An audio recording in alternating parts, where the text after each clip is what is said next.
This is the Altitude Daily Podcast. Everything you can't miss from today on Altitude Sports Radio.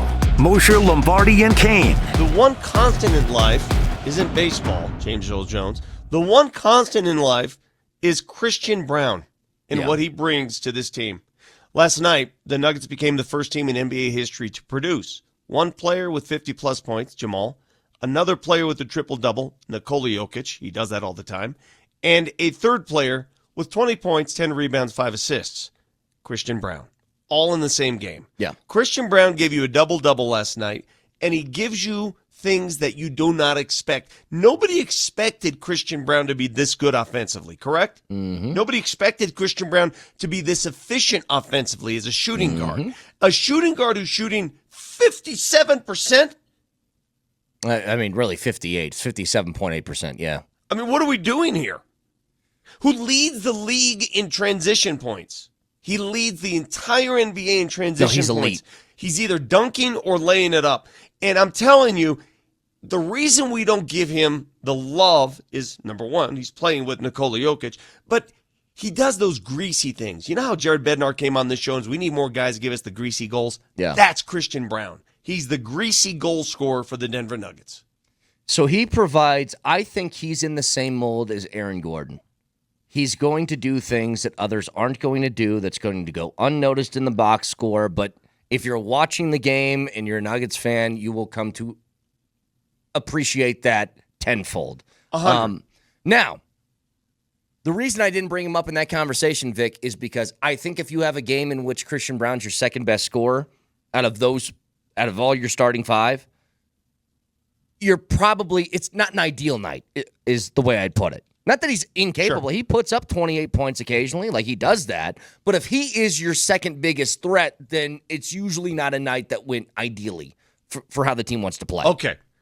So what is the conversation like after the All-Star break when Russell Westbrook is healthy again and Russ had run that stretch where he started a lot of games? He had that 2-game stretch where Christian Braun was back on the bench. Yep. What do you do now? To me, it's a no-brainer. You tell Russell Westbrook, you crush that bench unit as well as you can. The Altitude Daily, the morning sprint. So this delineation of going in as a corner, it's clerical. It's clerical, but I also believe it is true. And I Jeff Legwold is a guy I respect so much, and I can't say it enough, and I've said it so many times. Being at the Combine and kind of sneaking my way up to the Jeff Legwold section of the Combine so I could just pick his brain about everything. This is his 39th Combine he's going to. Like, they wore leather helmets at the first Combine Jeff Legwold went to. And he is so unbelievably respected that when Jeff Legwold says that corner is the position in the National Football League where Travis Hunter is the rarest, I agree with that.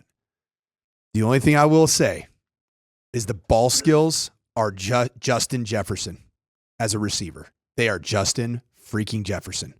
And that's the one thing that I cannot unsee. And for me, it was the North Dakota State opener this year. So what's more valuable? Yes. In today's game?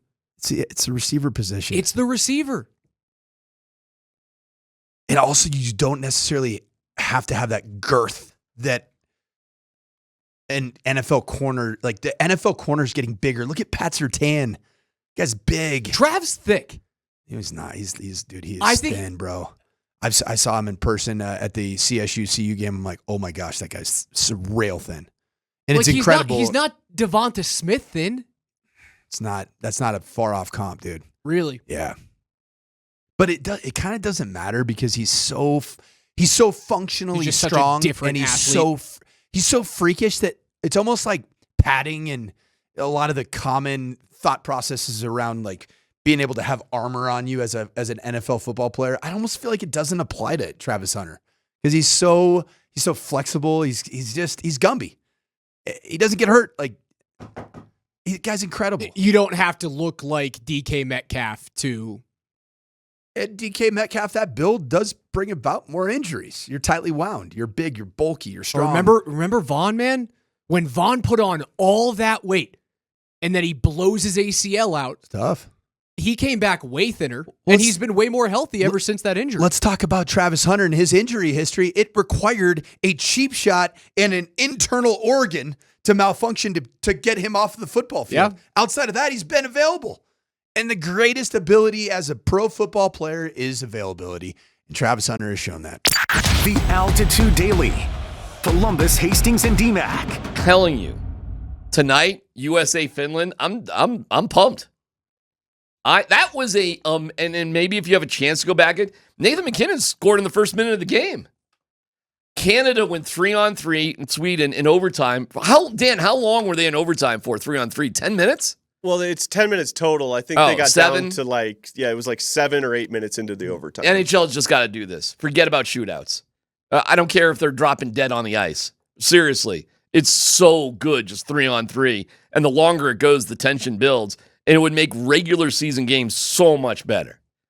And it does sort of feel like how long can it really go? It feels like it's about to end every second. That's Right. what's so exciting about it. It always feels like you're on the brink of it ending. And despite that Canada was dominating in the overtime, the puck could just, a fluky thing could happen for Sweden and they might win the game. And by the way, let's get rid of points in the NHL. Wins, losses, 3-on-3 until somebody scores a damn goal. The idea, I still don't understand the logic of getting a point for going to overtime. Frankly, I don't either now. I really cannot logically, I can't figure it out. Tyler, I am keep there more with you. teams involved to spread the excitement per team. Why do you think you go to more teams in playoffs in the NFL? Why you've gone to more teams in playoffs, playing games now for the NBA? Well, surely there's other ways how to figure out how to get more teams. But not in if you go playoffs. straight wins and losses, think unless you expand it. I think it's an old-fashioned Canadian scoring system of hockey that makes no logical sense because games... Why do I get rewarded for still losing? Because they're going by rules when games just ended in a tie. Okay. Hey, way to go 3-3, we'll see you later. That actually makes sense. That makes sense. But they don't end like that anymore. No. There's always a winner in every game, which is smart, but they still stick with this stupid tie thing. With a point, get rid of the points, play with... It was so exciting last night watching it. And when Canada, I forgot the dude that scored... It could have easily the 4 guys on the ice the most for Canada. I looked at ice time later. Makar, Taves, McDavid, MacKinnon. Our boys were out there as much as anybody. It was awesome. So I think I'm rooting for USA. But I'm telling you, when Canada scored, I was like up off the couch. I was like pumped. They got to do this in basketball. I don't know how. I don't know how you figure it out. But this is better than an All-Star game. Better than an All-Star game. It's 10,000 times better. And every single one of those guys was given it 1,000%. And they're up in Canada, which is a great idea. They're going freaking nuts. It was awesome. The Altitude Daily. Kretman and Lindahl. Can we open up with some beef tweets? How about let's go ahead and get to it. Hey, Mark, if you don't mind, can we just get the beef tweet music going? Somebody is tweeting beef. Because I got a feeling that Denver's going to have a little beef in response. Okay. So I saw this late. Sent it to you guys. Greg Wisniewski. Oh, Wyshynski. ESPN. Yeah. Wyshynski. Sorry. Yeah. Kaluski. Jake Driscoll. Ostrauser. Still don't know how to pronounce that name. So Greg Wyshynski is quote tweeting Pierre LeBrun. Okay. Another fine hockey reporter that writes for The Athletic. Pierre writes this tweet. We'll have to get into this maybe a little more later. Nathan MacKinnon said no thanks to the idea of 10-minute OT plays coming to league play. They had a 10-minute OT last night. Didn't make it the full 10 minutes. I believe they got it to 7. And by the way, they're just going to end in a tie, I think, after that. Okay. But 7 minutes at most, he said. He said he was absolutely gassed tonight, and I think most of the star players feel the same way. That was the tweet by Pierre LeBrun. Okay. Our beef comes in when Greg Wyshynski quote tweets, because this is a quote from Nathan MacKinnon. Breaking, guy who decides to basically take every shot in overtime on his own, gassed after overtime. So a little shot from Wyshynski coming at our guy MacKinnon. And I feel like going to Joe Dirt on the guy. You're talking to my guy all wrong. All right? I'm glad Nathan MacKinnon is shooting. Yeah, okay? Yeah, Greg? Yeah, that's... I'm all right with Nathan MacKinnon shooting, Greg. I don't view that as a negative. A little shooty shoot. Yeah. I like that, the best player in the world is the one shooting the puck. I think that is the guy that should be shooting the puck. Have you often seen where he shoots and then it goes in and you go, my God, where did he find the space, Greg? Yeah, I am for this. This is kind of like, do you remember the Carmelo Anthony era? I know you do. And you worked in sports radio, as did I. And one of the criticisms we always saw of Carmelo Anthony was, he doesn't pass. He doesn't pass. Yeah.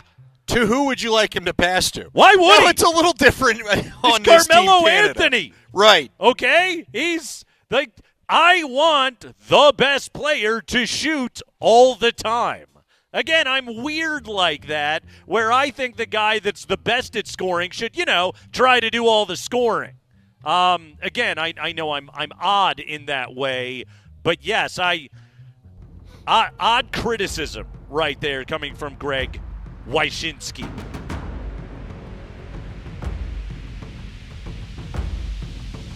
You've been listening to the Altitude Daily. Catch us live weekdays on 92.5 FM, the Altitude Sports Radio app, twitch.tv/AltitudeSR, youtube.com @Altitude Sports Radio, and your favorite smart speaker. Say Altitude Sports Radio.